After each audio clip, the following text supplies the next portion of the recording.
Welcome back to the journey. This is your used to be faithful host, Scott, on Planet Product Owner, where we talk about all things agile. We talk about the science and the art, primarily focusing on the art. I feel compelled to put out some more episodes because you, the listeners, feel compelled to reach out to me and tell me that you miss me and that this podcast is actually adding value to your life. And I'm really glad to hear that. I've been really tied up lately. A lot of things going on. I'm also trying to plan for how I turn this podcast and kind of this platform into a more helpful direction for both you and me. So I think you kind of get what I'm saying when I'm saying that. So welcome back to the journey, my friends. It's been a long time. Thank you for your emails. A lot of listeners are chiming in saying, hey, dude, we miss you. Can you please come back? I got some content questions for you. I'd like for you to get into those. And so what I want to do today is I want to talk about, and I'm going to break this over a couple of segments rather, not episodes. Of course, it's probably going to have a couple of episodes out of it because what we want to talk about today is we're really targeting the WagileFallen. Yeah, I said it, the WagileFallen. You know, you've heard of like fallen angels or, you know, whatever. I'm thinking of the WagileFallen because this blended process of Wagile is kind of a dangerous thing. I hear it called Wagile. I hear it called AgileFall. The WagileFallen folks here is what we're trying to talk to today. We're trying to kind of get some thinking patterns and some conversations going, really. That's what this episode is going to be about. If you're considering an agile transformation, if you're in the middle of what you think to be an agile transformation, this is probably going to give you some pretty good context clues around kind of where to start. And we've talked about this before, that, you know, oftentimes organizations start with bringing in a consulting team to come through and to figure out some kind of enterprise large-scale framework to put in place so that we can do Agile. Well, we've said this before, doing Agile is not where we want to be. We want to become Agile. We want to be Agile. We want to assimilate into Agile thinking patterns, Agile philosophies, because that is really where you make your money off of this thing. It's not about following the framework as much. I mean, frameworks are great. I mean, frameworks worked, I guess, for the Catholic Church for a long time. Not that I'm Catholic, but I'm sure many of you are. So, I mean, a framework is a framework, right? It gives you some guidance. It gives you some parameters to operate under. It puts you on what I call that domain language, and I'm going to allude to that previous episode a lot today in this for this topic. But for what I'm going to share today, this is not a kind of an end to amen approach. But a lot of the topics that I'll highlight should give you some ideas about where you are, where you're going, what you may run into if you're in the middle of that or if you're considering that transformation. And again, this is to help get conversations going inside your organization, inside the community of believers of the Agile philosophy and what we're doing here. So to give you a little context around what we're doing, I'm going to start kind of with the last thing that changes, really. The last thing that typically changes when you are trying to do any kind of transformation or any kind of push is culture, right? And so I'm going to kind of start with culture, but culture has a lot to do with people. And if you're struggling with this WagileFallen kind of scenario that you're into, I want to talk a little bit about the dangers of that, some of the things that you're probably growing through, and some of the things that you're having trouble with. Now, I've said this before, that the process of change is what people don't like. It's not that they don't like change. And so we're going to dive into those topics here in just a little bit and just give you some perspectives on what it is that's going to help you through this journey. So this episode is primarily going to focus on the people and the perspectives of the people that you're trying to share this transformation with. We can spend time on process, tools, and people, of course, but the people aspect, in my opinion, is the one of more value. So we're going to talk about what we value more and what we still value, but just not value as much as we dive in. So with that said, glad to be back. Hang tight, buckle up. Let's get to Planet Product Owner.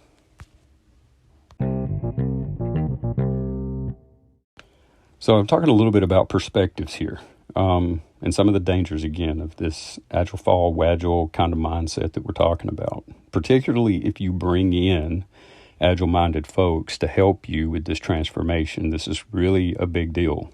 Because people see with different lenses, right? I mean, it reminds me of that old movie, where the Aboriginal dude gets hit by the Coke bottle that's dropped from the jet plane flying over the tundra or whatever it was, and he thought it was kind of like a sign from God or something. This glass little thing is going to give him magic powers or whatever it is.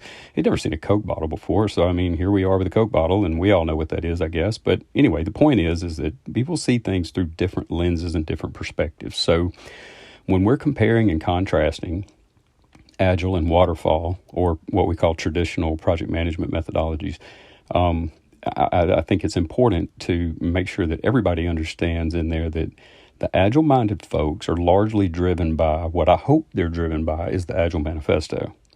Agile-minded folks expect to see complete bodies of work, and so in order to do that, that definition of done means something totally different to them than what it does to traditional project management type resources and mindsets.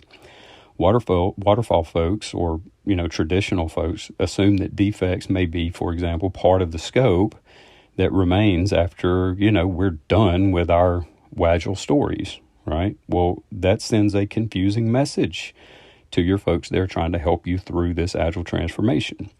It's about the terms and definitions. It's a confusing message to us in the Agile mindset, because our assumption is that we shouldn't have defects in done work. Well, done work is a different definition. There's a different domain language there to anticipate when you're dealing with the two different perspectives. Agile-minded folks also believe that the critical path to all the success in what we're doing is decentralized decision-making and collaboration. That is where we land. We always kind of lean towards that decentralized decision-making and collaboration, while we look through the waterfall approach, and really the critical path for them tends to typically be the longest pole in the tent. What is the demand of the timeline for the scope? Again, my hope is that the Agile-minded people who we're talking about here, that, they're driven largely by the Agile Manifesto. And the waterfall or the traditional mindsets are driven more by stringent processes, controls, and documentation.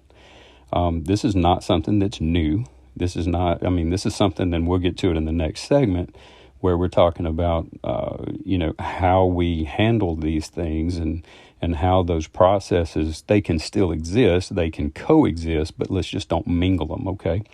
So really, to sum up kind of what I'm saying so far in this segment, is that what happens is there's a different expectation that's set when domain language is inconsistently used. And so, when we're talking about some of these ideas and some of these, some of these examples that I've just given you about the definition of done, for example, the terminology, the terms and the definitions are important. Again, referring back to that domain language that we're talking about.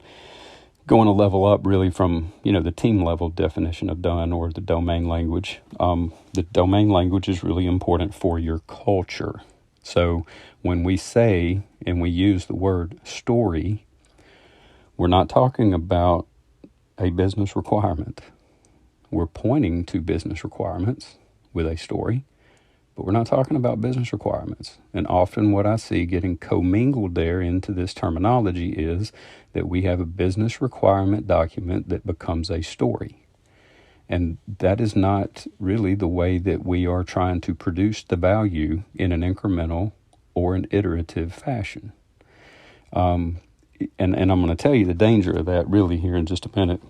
I think I got it in my notes for the next section, but in any event, the issue becomes this term and definition things that we're talking about here. Domain language, the definition of done. Again, this is something that we often confuse a lot.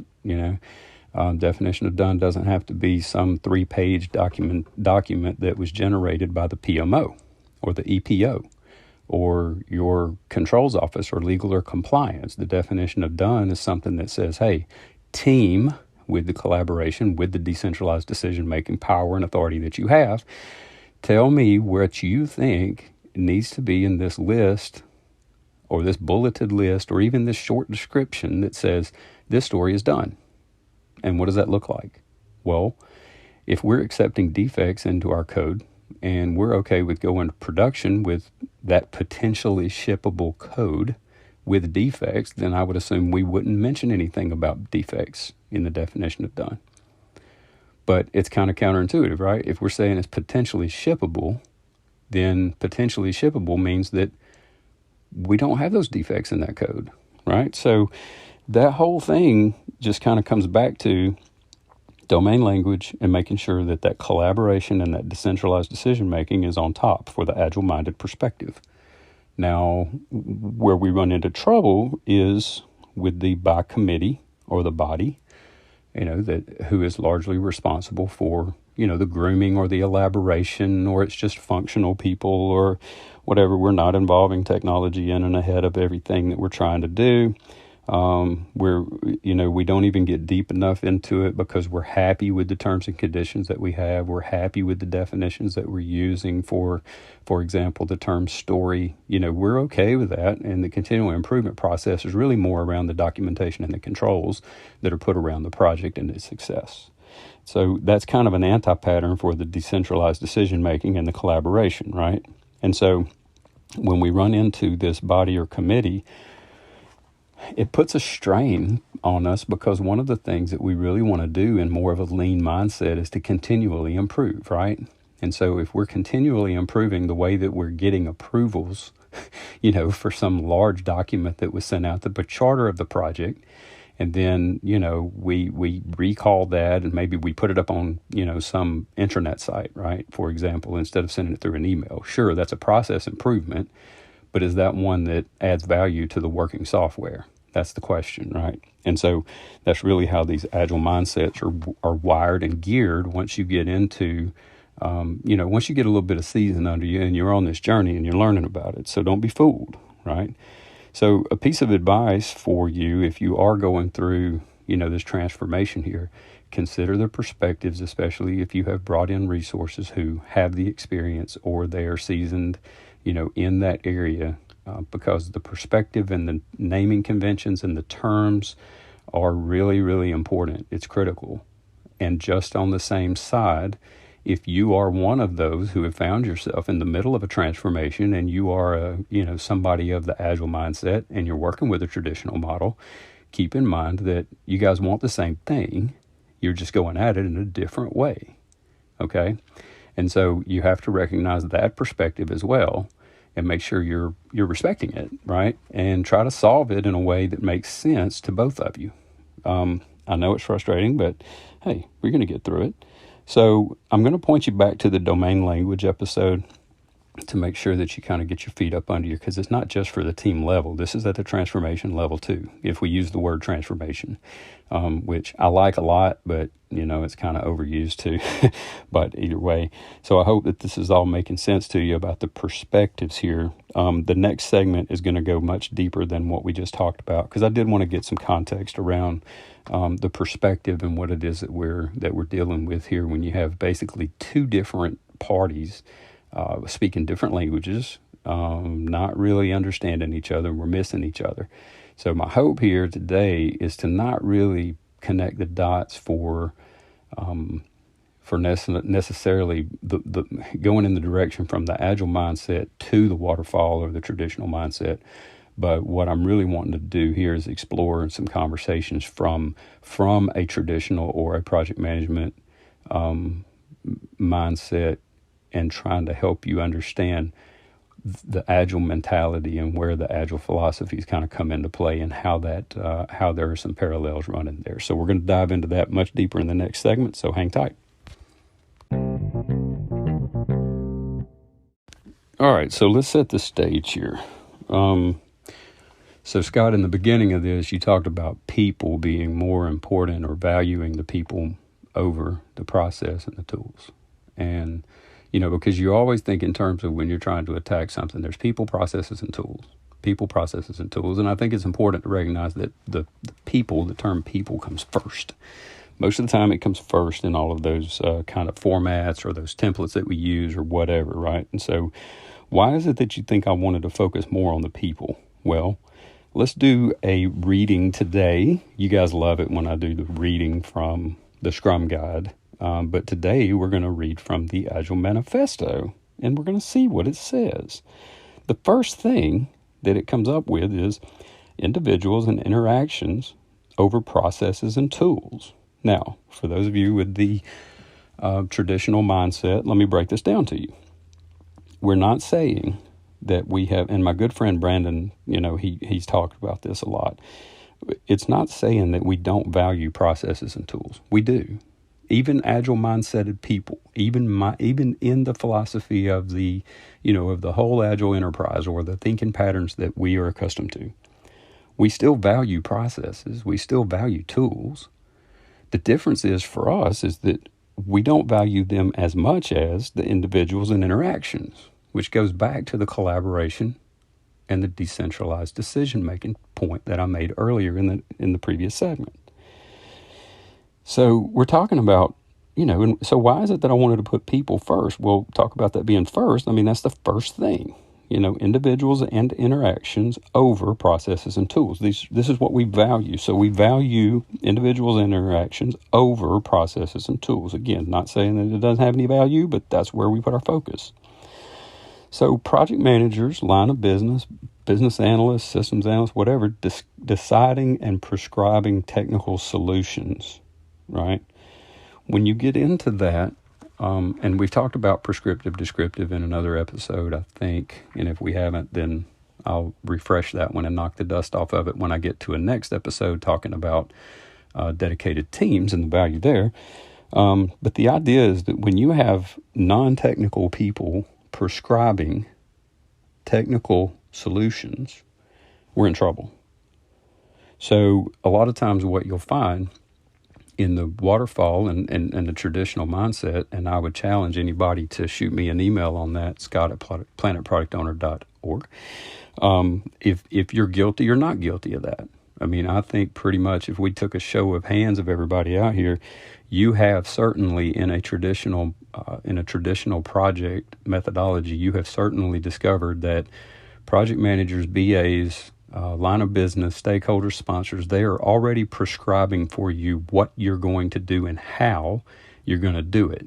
Well, remember, it's not the job of you folks on that side of the house to describe the how. It's not your place to prescribe to us the how. That's the team's way of going about things. That's their life. Their life is to create and innovate. That's what they're doing. They're solving problems. They don't need to solve, your technical prescription of how they're going to do it on top of solving what it is that you're asking them to do. Give them the what, let them have the how. So you see where we already run into an issue, right, with the traditional mindset. Because, once we get the prescription there for what it is we want to solve and how we're going to do it from a line of business, BA, whatever, project manager standpoint, then we're already communicating the dates based off of that previous assumption. We've got the prescription. We know what's going to happen. We know how we want them to do it. Now we're going to communicate a date, not knowing if we're going to run across an API on the front part of that page and we can't put the payload right there, or if this button's not going to work here, or if we're going to have a performance issue because we have, the dancing blue snowflake jumping in front of an API, right? I mean, we don't know those things, right? And so if you're not in that role, if you're not the technical design person, you should not be prescribing technical design stuff. Okay, it's really simple. So now what we do is we've prescribed the technical solution. We've communicated a date based off of our assumptions of what we've designed. And now what we're doing is we're including a large number of people with very little value that actually drives a needle to a lot of meetings over and over and over again to talk about the date. Well, we have just stacked an assumption on top of an assumption on top of an assumption. And when you start stacking assumptions up, then what you're doing is you're waterfalling, right? And so, show of hands, you got a huge waterfall enterprise project going on. What percentage of those meet your date, meet your budget? Okay, that's what I thought. Probably not much, right? So you get a lot of folks in the meeting right there. And I've said this before, and I'm going to say it again.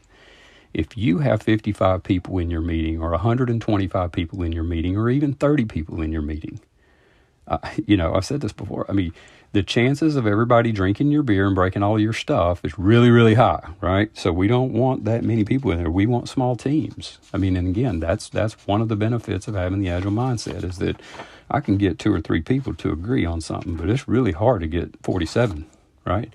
More than that, the collaboration goes down. The collaboration goes, just out the window when you have that many people on a call. And again, with the agile mindset, and again, I'm going to just kind of resurface this one, individuals and interactions over processes and tools. With the agile perspective, agile mindset, we are putting more value on the individuals and those interactions over the large scale meetings with high quantity number, of resources on there, because we're getting better interaction with the smaller team setup, with the smaller group setup. So that kind of starts that whole thing in motion for us when we read it backwards. If we were able to value processes and tools, because the control document or the project plan says we have to have everybody in the organization here, right? And we have to have a monstrous project plan filled out from beginning to end before we can initiate this project or start any work. And in order to do that, we have to define for everybody, because we're not going to pull them off yet because they're not being billed to the project, right? And then at some point, we're going to get the people involved, and at some point, we're going to let them talk about it. And guess what? The date's going to move because you're not technical, and they are. So, okay, enough over that. Let's move on to the next one, working software over comprehensive documentation. I could lecture on this one all day. I could tell you all day about this one. Here's what happens, though, and let me just summarize this one because I don't want this segment to get really lengthy. It's going to be lengthy enough. The working software over comprehensive documentation. Here's what happens. When you have comprehensive documentation, and when I go back to, again, the story by story by story approach, that's what we're talking about here. We're talking about taking that BRD or that business requirement or that set of business requirements, and we're calling it a story. So now what's happening in the waterfall world or the traditional world is we're mixing terminology. Remember, we're all about this transformation, and we're doing Wagile, and we're more agile than we're not, right? So if you're doing that, then here's what's taking place. The developers and the team, or whoever it is that's working on this code, they are operating now under a story-by-story approach as opposed to a solution. Ooh. Yep, I said it. Are you going to get working software when you complete everything that we needed in that BRD or that business requirements document? If we just manage all of the business rules and the business requirements for this thing, are we going to get working software out of it? Chances are no. Because we don't have a complete solution. We have a business requirement. We don't have working software at that point, right? And so, again, I could go over this one all day, but I'm not going to. We're going to move on to the next one here in just a second. But that comprehensive documentation goes back to check the box approvals. And I hate those. I've said that before on this podcast. And if your organization is in the habit of check the box kind of approvals, I mean, sometimes, yeah, it works. And I'm not saying it never works, but I am saying that if you're going to wait until the end of the project and send me a 457-page dissertation on requirements that we signed off on 4 years ago, or 2 years ago, or 1 year ago, 6 months ago, and I've got to go through that and just check the box. I mean, what is more valuable, that I check the box for the approval, or that the software is working? That's how the Agile Manifesto address all this. You see, it's all pretty much accounted for. I mean, there's probably some gaps. Can't think of any right now. If you find some gaps, shoot me a message. I'd love to talk about it. Let's move to the next one, customer collaboration over contract negotiation. This is about the why more than anything from what I've seen so far, meaning, why are we doing this? Is it because the executive told you?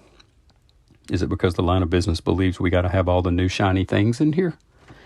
Why are we doing it? I've said the word why probably 1,000 times throughout this podcast, and that the why is at the heart of all we should be doing, not what we're doing.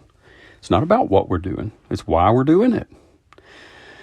What are your customers saying? Sure, sometimes your exec is the customer, right? But look, sometimes the executives are the customer because they're representing the board. We get that part. Or your operating body. And perhaps your exec is someone who is in a position to help uncover these things and do all that. That's great. But there's a place for that, okay? But what I don't want to see happen is, that the administrative assistant has a bad day, gets on the phone with a brand new contact center agent bumbles through it, not really sure what's going on, didn't really understand the question. Now we got a defect and it's a top priority for the entire world and everybody's going to get fired if we don't fix it, right? So, I mean, we've been there, man. We have been there. But about the why, the customer collaboration over contract negotiation. It's extremely important for us to make sure that we're maintaining that balance. Now, the contract negotiation goes back into the waterfall mode or into the traditional mode. We have a contract here that says we are going to go do this, and this. Well, what happens if that last two, this and this, isn't really relevant? It's not even really relevant to what we're doing right here. Now, yes, we want to have a pretty solid direction on what we're doing, but I don't want it to run into a check the box exercise. We've got to be adding value with it, okay? And so we have to be very careful even through the contract negotiation, which is, again, an important aspect of what we're doing, right? Because it's in there. It reads customer collaboration over contract negotiation. It's not to say we don't value contract negotiation. We do. But we also know that we value the customer collaboration over the contract negotiation. Right? Okay. So let's move to the next one. Responding to change over following a plan. Right? That's the next. And by the way, for you traditional folks, these 4 things that I've just covered in this segment, and this is the last of the 4. If you're not real sure what I'm talking about here, don't say you're more agile than you're not. Sorry, not sorry. Because this is the building block. It's like I said in the beginning, in the second segment, I guess, that our assumption is that we are working off of the Agile Manifesto. That's what's driving us. So responding to change over following a plan, this is a big one. It's perhaps the biggest. It goes back to that continual improvement mindset, right? In the lean model, right? And so I've had questions before about what process improvement methodology do I like best? So what process improvement methodology does Scott like best? The short answer for you, doesn't matter. I don't have one. As long as you're leaning toward progress and you have some way to learn and improve about what you're doing, then you're probably doing the right thing. I had another episode previously on plan, do, check, and act, right? Plan, do, check, and act. Plan, do, check, and act. Just wash, rinse, and repeat, right? But when you find that your change mechanism or your improvement mechanisms and kind of what process improvement methodology that you're using, if you find that becomes stale, or you find you're in a wash, rinse, and repeat mode and you're getting similar results, then you're probably ignoring this value. And I hope that this helps to recenter you and reorient you to that Agile Manifesto for you Agile-minded folks. And that's a free tip for the day. Because we committed to this several years ago and we're on track according to our plan, but our plan's been re-baselined 37 times, right? Then we're not more agile than we are waterfall, right? Because that's just not going to happen. So the idea here that responding to change over following a plan, again, plans are good. This is the one critique that I hear most often from waterfall, or traditional mindset type project managers or managers or executives or directors or whatever. If you're agile, you don't plan. Not true. Because we follow a plan. There's a sprint goal. There's a sprint plan. There's a feature that's been vetted out. It's ready. We have a roadmap. It's not real fancy. It's not maybe cute. It probably doesn't have all the blessings of the internal marketing team, but it's a roadmap. We have a plan. We want to estimate points. You're not helping us because you're changing out team members every 3 days, right? But we value the plan. We value following the plan. We want a plan. You know why? It's because we look back at the Agile Manifesto and we see, hey, working software over comprehensive documentation, customer collaboration, adding value. Think about even the role itself that we take very seriously about the product owner. The product owner's role is to maximize the value that's performed by the team. Well, that's great, right? But, when we commit to something and we see we're going down the wrong path, why would we put something out there that doesn't add any value to the customer? That just doesn't make any sense. And I'm not saying it is not for the, let's define customer too. I mean, customer could be a reports reader. Customer could be a team manager.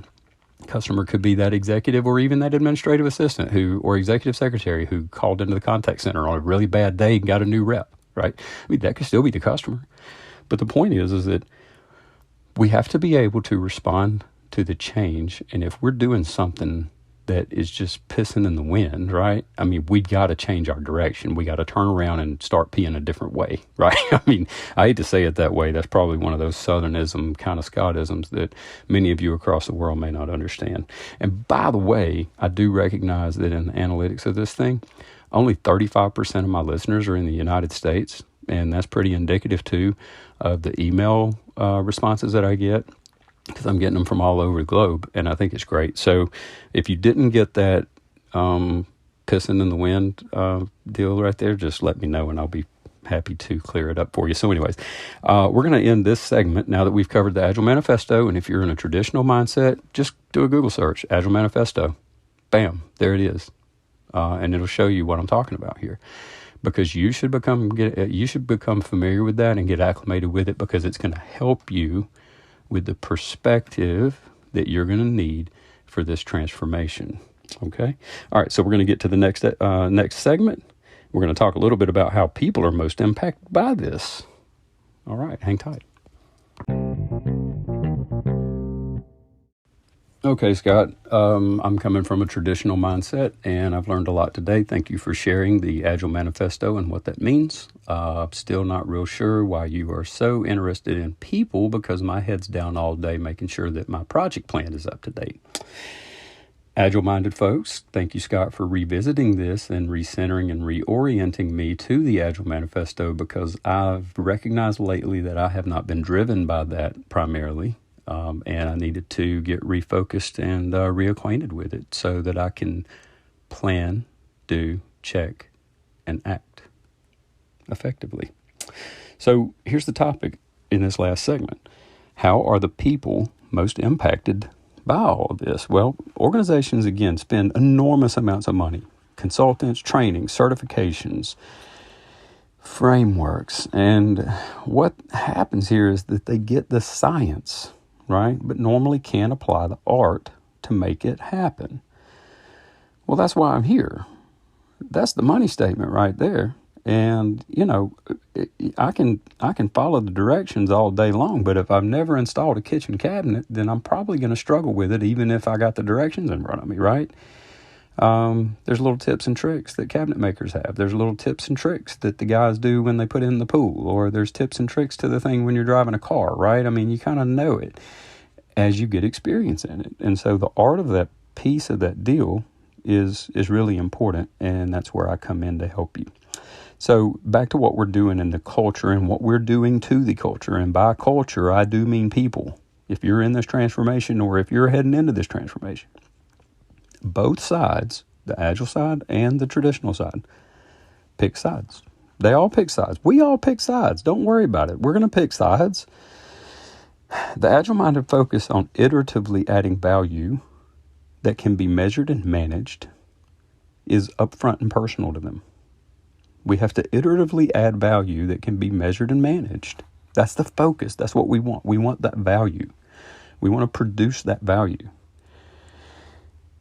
It's not about checking a box on a row. It's not about getting a deliverable completed. Because again, the deliverable completed doesn't mean that it's done, right? It just means we've got something else done that we can move on to something else with. The traditional folks, they really want the same thing. You really want to add value that can be measured and managed. You just have a different approach to it all. That's why when we say, again, with an agile-minded person in the mix, when we say that we don't expect to find defects from work in progress to be part of a sprint. Well, when we say we shouldn't have any defects at the end of this sprint, well, the traditional folks are like, well, you are smoking crack, dude. We are going to have defects out of this code because we always do.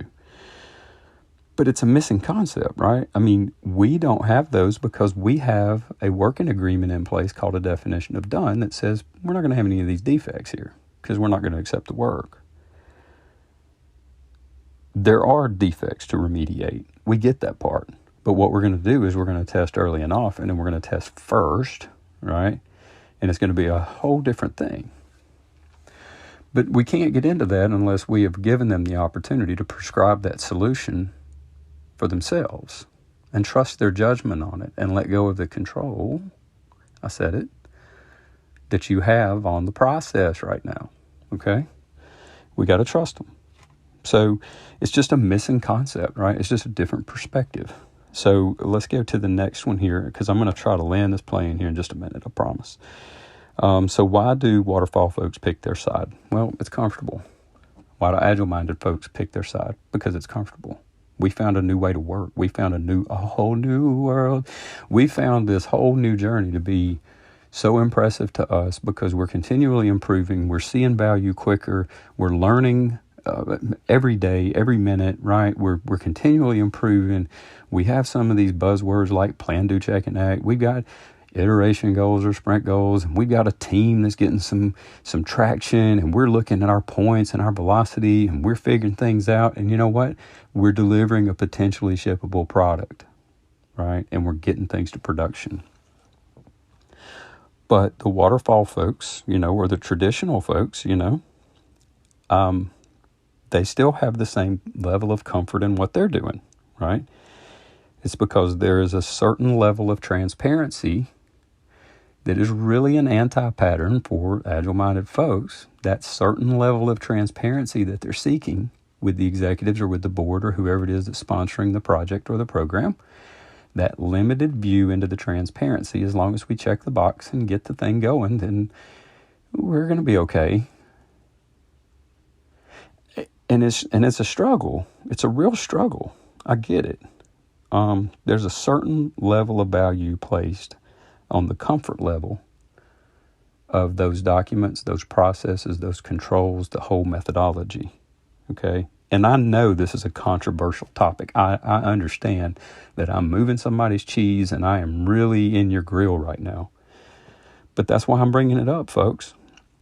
I'm here to help. I'm not trying to be critical. The learning curve, if you are taking on an agile transformation, the learning curve is really steep. That's not really the issue, though. The issue is not really about the learning curve. Everybody can learn. The problem is we got to get away from the project plan long enough to do it. There's something missing there that we agile minds will 100% agree on. And it's fundamental to what we do and why we do it. It's trust. Trust is the key word. Trust is the whole driving force behind product owner. Do you want your team to perform a little bit better? Gain the trust. You want your scrum master to start stepping up the game? Get the trust. You want your stakeholders to not be combative and resistant and hostile with you all the time? Gain their trust. You want to make sure that people aren't moving folks off of your team? Gain their trust. You want to protect your position there on what you can and can't commit to in a given PI or a given increment or a given sprint or iteration? Gain their trust. That's what it all boils down to, is trust. And so keep in mind that, if you're in a traditional mindset, you just haven't seen it very successfully done yet. And the whole continual improvement thing throws you for a loop because you want to have the process up front. You want to have it laid out. You want to have it documented. You want to know what happens. If this happens, then what?